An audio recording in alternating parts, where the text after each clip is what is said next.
যে কারণে আমাদেরকে আর আলাদা করে টিফিন আনতে হচ্ছে না। এগুলো খেয়ে আমরা আনন্দিত হই আর আমরা কখনো দুর্বল হই না। আমি আগে স্কুলে আসতাম না, কিন্তু টিফিন দেওয়ার কারণে আমি এখন স্কুলে আসি।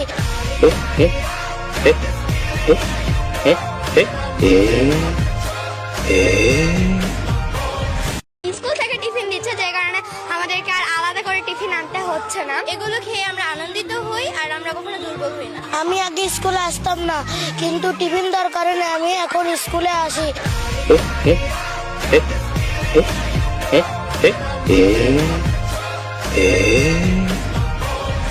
স্কুল থেকে টিফিন দিচ্ছে যে কারণে আমাদেরকে আর আলাদা করে টিফিন আনতে হচ্ছে না। এগুলো খেয়ে আমরা আনন্দিত হই আর আমরা কখনো দুর্বল হই না। আমি আগে স্কুলে আসতাম না, কিন্তু টিফিন দেওয়ার কারণে আমি এখন স্কুলে আসি। Eh?